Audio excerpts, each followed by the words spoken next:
Saharanpur digital classes में एक मरतबा फिर आप तमाम तलबा व तालिबात का खैर मकदम और इस्तकबाल है। पिछले सबक में हम लोगों ने डॉक्टर अब्दुल मुगनी और प्रोफेसर लुत्फुर रहमान के मज़ामून को पढ़ा था और समझा था। आज किताब दरख्शां में शामिल एक सबक डॉक्टर भीमराव अंबेडकर भी है, उस पर हम लोग तबादला ख्याल करेंगे। यानी उन्वान है हिंदुस्तानी आइन के मेहमान डॉक्टर भीमराव अंबेडकर। अगर आपको ये सवाल होगा कि आप के निसाब में डॉक्टर भीमराव अंबेडकर मजमून जो है वो किसका है, तो आप जवाब देंगे ये माखूज है। इसमें बढ़ा दें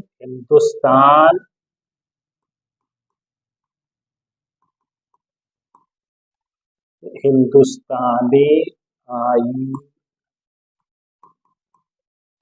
के मेहमान डॉक्टर भीमराव अंबेडकर। चलिए हस्बे रवायत जो तरीक़ा है उस एतबार से पहले असल नाम भीमराव का, अंबेडकर का असल नाम भीमराव अंबेडकर है। सनद के एतबार, नाम सनद के एतबार से दो नाम होता है, कभी सनद सर्टिफिकेट के एतबार से नाम होता है और कुछ असल नाम होता है, फिर एक उर्फी नाम भी होता है, यानी जो आम तौर पर बोला जाता है जिसको पहचान उसकी कायम हो जाती है। जैसे बहुत का असल नाम कुछ और होता है, पप्पू उसका उर्फी नाम होता है, राजू उर्फी नाम होता है, तो इसी तरह डॉक्टर भीमराव अंबेडकर के का भी नाम मुतअद्दिद है। असल नाम भीमराव अंबेडकर, सनद के एतबार से भीमराव और उर्फी नाम भीमा। इतना आपको याद कर लें। फिर वालिद का नाम रामजी मालोजी सकपाल, वालिदा का नाम भीम भाई। जब 6 साल की उम्र थी तो वालिदा का इंतकाल हो गया। यानी ये समझने की बात है कि जब भीमराव अंबेडकर की उम्र महज 6 साल थी तो वालिदा का इंतकाल हो गया। भीमराव अंबेडकर के वालिद और वालिदा यानी उनके वालिदैन कसीरुल आयाल थे, कसीरुल औलाद थे। इस एतबार से ये दोनों यानी भीमबाई और रामजी मालोजी सकपाल की 14वीं औलाद और सबसे छोटी औलाद डॉक्टर भीमराव अंबेडकर। अब डॉक्टर भीमराव अंबेडकर की पैदाइश महो सेंट्रल इंडिया महाराष्ट्र में हुई। इस पर बार बार क्वेश्चन आता है कि भीमराव की पैदाइश कहाँ हुई, तो उसको आप याद कर लेंगे। दादा का नाम भीमराव अंबेडकर के दादा का नाम मालोजी था। अब उसी वजह से रामजी मालोजी उनके वालिद का नाम हो गया, तो मालोजी। वाज़े रहे कि वालिद और वालिदा दोनों यानी वालिद और दादा डॉक्टर भीमराव अंबेडकर के वालिद और दादा दोनों अंग्रेजी हुकूमत में फौज के मुलाजिम। ये दोनों बात हो। उसके बाद डॉक्टर भीमराव अंबेडकर के वालिद स्कूल में हेडमास्टर बने और स्कूल में 14 साल तक स्कूल में हेडमास्टर के ओहदे पर रहे और फौज की मुलाजमत के अलावा उन्होंने दरसो तदरीस में भी खिदमत अंजाम दी। डॉक्टर भीमराव अंबेडकर हिंदुस्तानी आइन के मेमार, यानी आइन का मतलब संविधान उर्दू हिंदी में कहिए तो होगा, तो इन्होंने मेहनत से आज़ादी के बाद संविधान को लिखा, आइन को मुरतब फरमाया।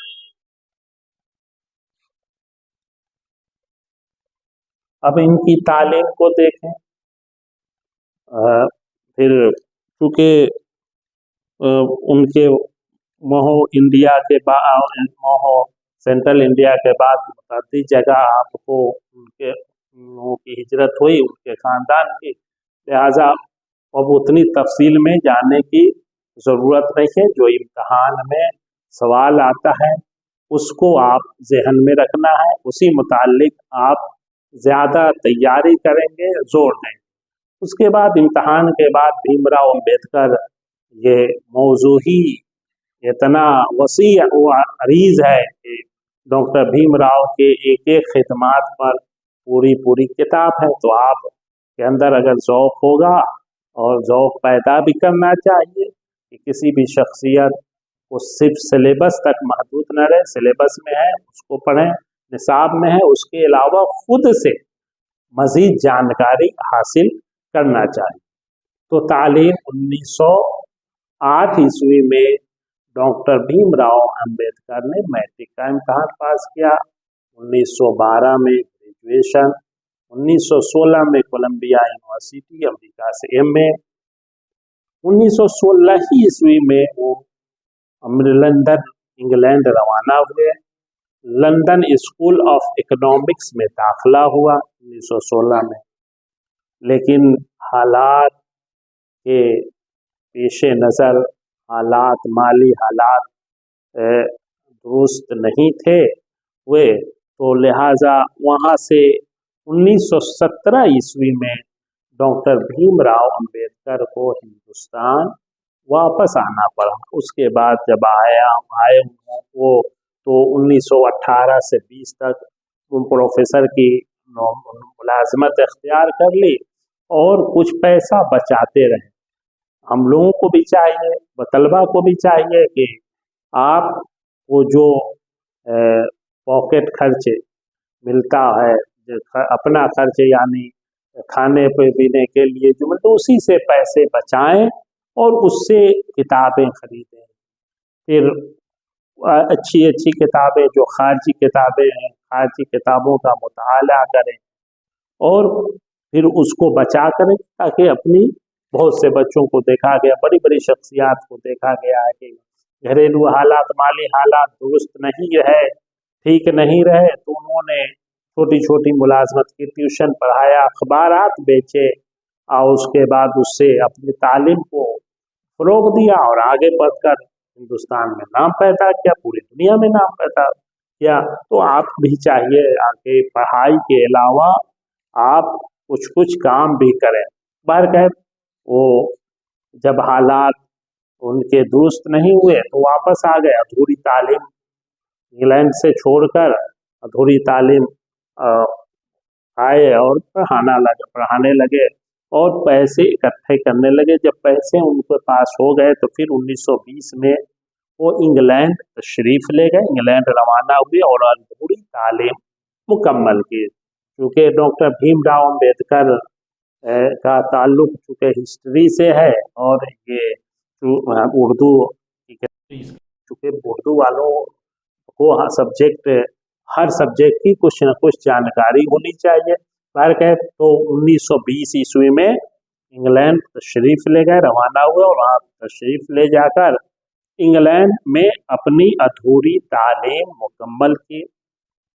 1921 में MSc और 1923 में DSc की डिग्री हासिल की और बैरिस्टर बनकर 1923 ईस्वी में ही फिर हिंदुस्तान लौट आए, तशरीफ़ लाए और उसके बाद उन्होंने वकालत शुरू कर दी। फिर वकालत के साथ साथ उन्होंने सियासत को से भी अपना दिल लगाया, लेकिन उनकी असल जो पहचान है वो समाज में ऊंची ऊंच नीच की जो परंपरा थी, जो रवायत थी, जात पात की जो रवायत थी, तालिब इल्मी के दौर से ही इनके साथ इनको सामना करना पड़ा। चूँकि ये जब स्कूल में जाते थे तो ये पसमानदा तबका से इनका ताल्लुक था, तो बच्चे इनका मजाक उड़ाते थे, लेकिन ये सारे तंज को बर्दाश्त करते हुए इन्होंने अपनी तालीम को जारी रखा और बाद में जाकर ये जब पढ़ाई मुकम्मल की तो इन्होंने सबसे पहला यही काम किया कि इन्होंने समाज में जो नाहमवारी है, समाज में ऊंच नीच की जो बीमारी है, समाज में छुआछूत की जो बीमारी है, उसको दूर करने की इन्होंने भरपूर कोशिश की। इसके लिए इन्होंने जिहाद बुलंद किया और आखिर में जाकर बहुत हद तक इन्हें कामयाबी मिली। तो एक सवाल और बार बार आता है इनकी जिंदगी में कि 9 बरस की लड़की रामाबाई से शादी इनकी हुई।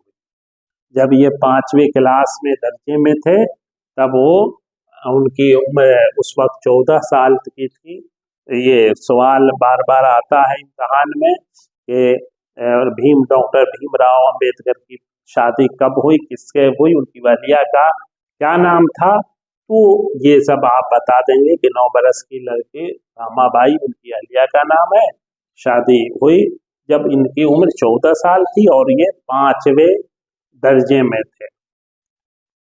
मौत उससे पहले मौत 5 सितंबर 1956 ईस्वी को रात में बिस्तर पर सोने के लिए गए तो नींद की हालत ही में इनकी मौत हो जाती है। और जाहिर सी बात है, ये बात भी आप लोगों को मालूम होगी कि इन्होंने बौद्ध धर्म को इख्तियार कर लिया था। तो बौद्ध धर्म में लोगों ने कहना शुरू किया कि उनको निर्वाण मिल गया, निर्वाण हासिल। तो एक लफ्ज है इस क्वेश्चन में, इसमें सवाल में भी यह है बार बार कि बौद्ध मजहब में निर्वाण का क्या तस्वर है। तो उसका जब मैंने पहला, क्योंकि इससे तो मेरा साबका नहीं था, तो मैं बहुत परेशान हुआ, डिक्शनरी भी देखा तो नहीं लुगत।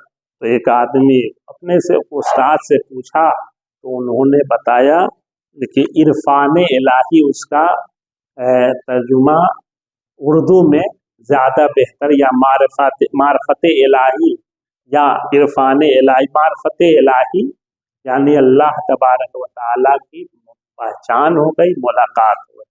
तो वही निर्वाण लफ्ज आपको बौद्ध धर्म में आया है। तो 5 सितंबर 1956 ईस्वी को रात में बिस्तर पर सोने के लिए तशरीफ ले गए और नींद में ही उनकी मौत हो गई, उनका इंतकाल हो गया। अब इसीलिए मैंने निर्वाण का माना इरफान इलाही या मारिफत इलाही हमने लिख दिया है। इसको बार बार पूछता है, तो अब आपसे पूछा जाए कि एक सवाल हो कि डॉक्टर भीमराव अंबेडकर की खिदमात को 5 जुमलों में लिखिए, 5 सेंटेंस में लिखिए, तो आप उसको कैसे लिखेंगे। तो मैंने 5 जुमले में मुख्तसर में ये लिख दिया कि डॉक्टर, उसको आप बोलेंगे ये डॉक्टर भीमराव अंबेडकर आइन साजी के मेहमान रहे, हिंदुस्तान की जंग आज़ादी में बढ़ चढ़ कर हिस्सा लिया, पसमानदा तबकों को बेदार करना यानी उन्होंने बेदार किया, पसमानदा तबकों की फलाह व बहबूद यानी उनकी भलाई के लिए कोशिश करता रहना, कोशिश करना, ये डॉक्टर भीमराव अंबेडकर की खिदमत हैं। समाज से ऊंच नीच और जात पात की बीमारी दूर करना, आज़ाद हिंदुस्तान के पहले वजीर कानून, ये लॉ मिनिस्टर बने, उसको वजीर कानून उर्दू में कहा जाता है। तो डॉक्टर भीमराव अंबेडकर के सिलसिले में ये मालूमात आप जान गए। अब चूंकि बार बार इन पर ये सबक है, इसमें क्वेश्चन होता है, तो इसको आपको याद रखना होगा। डॉक्टर भीमराव इस सवाने लिखना है। सवाने अगर आपसे पूछे तो जिंदगी के वही सवाने आप अपनी जबान में लिख सकते हैं। कवा सवाल आपको स्कूल में भीमराव के साथ तलबा और असातिज़ा का कैसा सलूक था, तो मैंने पहले ही बता दिया कि बच्चे के साथ साथ बच्चों के साथ साथ उनके असातिज़ा भी उनसे नफरत करते थे, उनसे उनको उनकी इज्जत नहीं करते थे, हालांकि वो भी सब इंसान थे। तो जब हम भीमराव अंबेडकर की सवाने हयात का मुताला करते हैं तो हमें ये सबक मिलता है, ये रोशनी मिलती है कि हालात कैसे भी हों, हालात का डट कर मुकाबला करना है, हालात से घबराना नहीं। अगर डॉक्टर भीमराव अंबेडकर हालात से घबरा जाते और बच्चों का अपने समाज के और तलबा की तरह वो तालीम को छोड़ देते तो क्या वो उतनी बड़ी शख्सियत उनकी बनती? नहीं बनती। तो हालात का डट कर मुकाबला करना, ये तालिब इल्म के लिए क्या हर इंसान के लिए ज़रूरी है। डॉक्टर भीमराव अंबेडकर ने यही हमें पैगाम दिया कि हम घबराए नहीं, कोशिश करते रहें।